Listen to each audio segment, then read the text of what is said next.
پھر آگے قسموں کے بارے میں احکامات دیے، آگے قسم کے بارے میں احکامات دیے 229 پر 224 سے فرمایا کہ اللہ تمہاری لغو قسموں پر تمہاری گرفت نہیں کرے گا، البتہ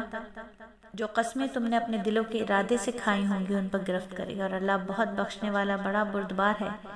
جو لوگ اپنی بیویوں سے ایلا کرتے ہیں یعنی ان کے پاس نہ جانے کی قسم کھا لیتے ہیں، ان کے لیے 4 مہینے کی مہلت ہے،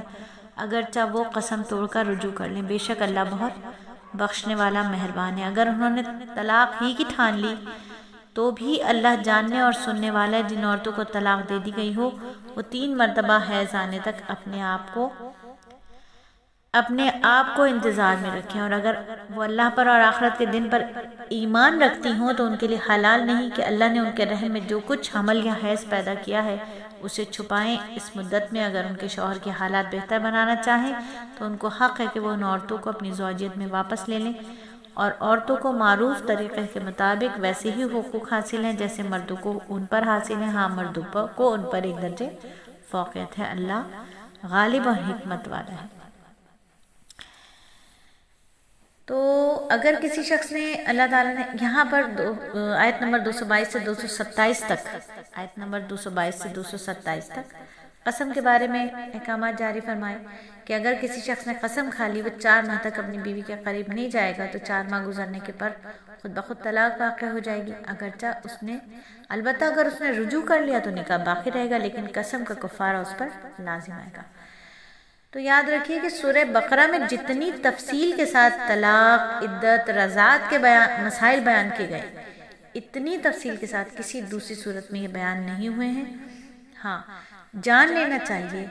یہ جان لینا ضروری ہے کہ اللہ کی نظر میں طلاق کے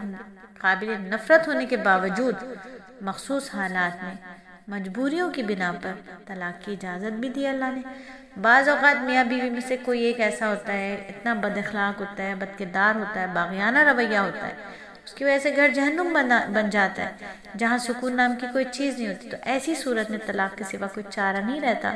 اسلام نے طلاق کی اجازت دینے کے ساتھ ساتھ بہت ساری اصطلاحات بھی کی ہیں۔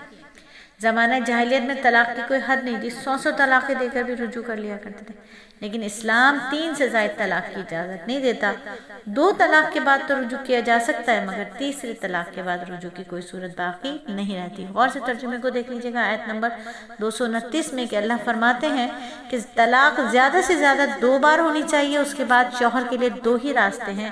یا تو قاعدے کے مطابق بیوی کو روک رکھے یعنی طلاق سے رجوع کر لے، یا خوش سلوبی سے چھوڑ دے یعنی رجوع کے بغیر عدت گزر جانے دے۔